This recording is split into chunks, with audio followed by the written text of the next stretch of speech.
TimeToStokeTheFire. Today, we got a special video. So after my last stream, I actually reached round 100 on zombies. It was impressive enough, and it was the first time I ever hit a round in a milestone like that. And I wasn't just camping on the roof. You can watch the full stream. I'll link it down below if you are interested. It's like a 5-hour stream. So I've been thinking, and I've been looking around. Since zombies is hard enough, I want a harder challenge. So what I did is I created a challenge that only the hardest core elites will ever attempt to do. And I mean elites. I mean like people who at least play Call of Duty Zombies non-stop will do this challenge.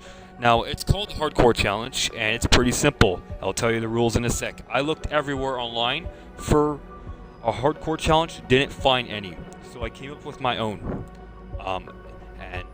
This is just for solo. I'll make a multiplayer one later because multiplayer can differ heavily from solo. So this is the rules.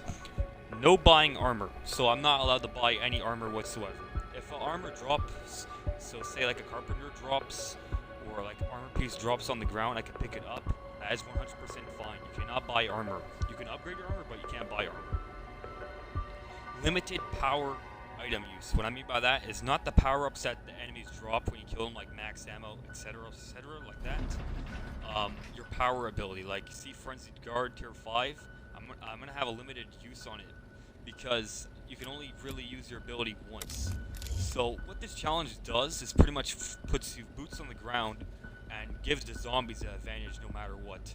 No matter what you do, the zombies will always have advantage, even if you camp on the roof. I did come up with something that prevents that, so yeah.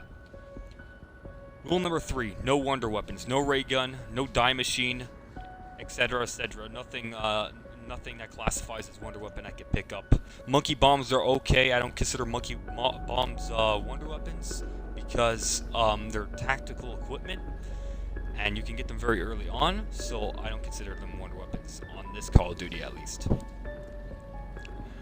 Rule number 4, limited self-revives. So if I go down, I only can buy 3 more self-revives and that's it, and then I'm going to have to rely on quick revive. I did this because I feel like that players nowadays abuse self-revives, and I did in my past stream because I went down 8 times, but there's way worse people than me. I've seen people go down at least 50 times and they will keep on buying self-revives. So, yep. Rule number 5, no chopper gunner. I feel like the chopper gunner is broken. I feel like that it can save you from any situation. You're about to get cornered, you pop a chopper gunner, you literally get a get out of jail free card. Not on this challenge though. You're not allowed to use it. If you use it, then it doesn't count as a hardcore challenge. It counts as a normal run.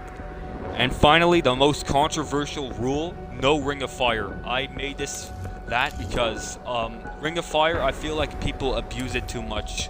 And yes, I love the ability, and I feel like that I have a good reason to love it, but I feel like by disabling it, people won't camp on the roof that much on Die Machine or any map, and they're going to be pressured by the zombies, and they're going to have to run around.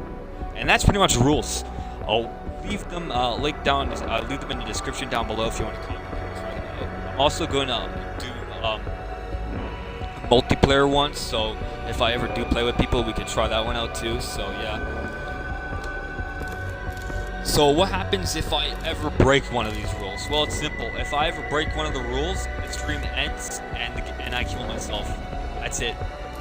Now, you can still upgrade your guns normally. There's no penalties for that, but there is limited use for your powers.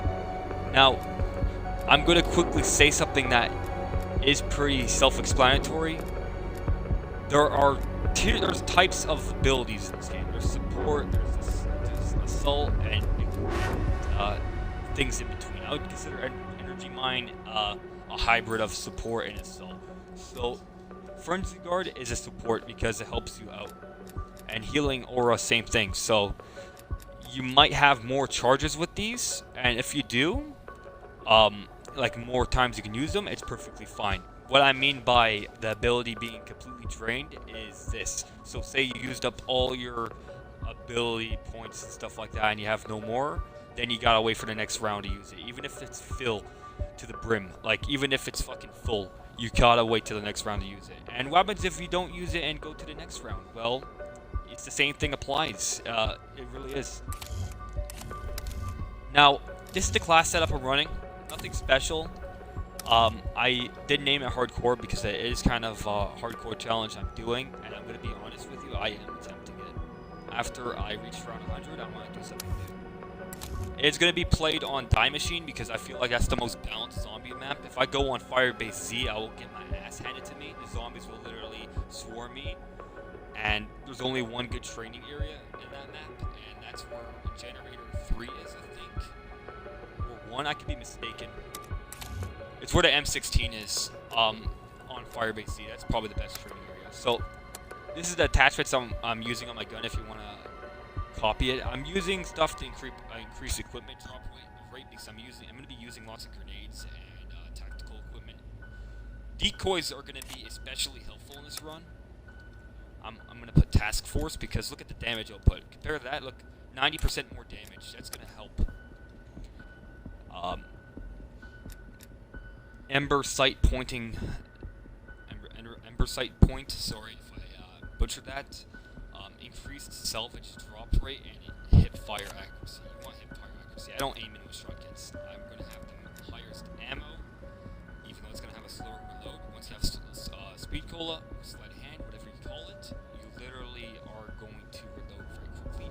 I do have a complaint about speed cola though. They should upgrade it to Black Ops 3's variant because Speed Cola on Black Ops 3 was godly, and that's it. And yes, I got the Gold Viper for it. I completed every challenge. I'm almost on my way to get playing time. Okay, so I'm going to be using Frenzy Guard because, like I said, shields are priority. Like, if you can't get shields, then you're really screwed. And this has the benefit of, when you use it, zombies explode if they hit you, and also they slow down. So I feel like I can really get high rounds with Frenzy Guard. It's very underrated. I feel like that is a good ability at the end of the day. It's as underrated as Healer. Both of these are amazing. Not top tier in my opinion. That would easily go to Ether Shroud and Fire.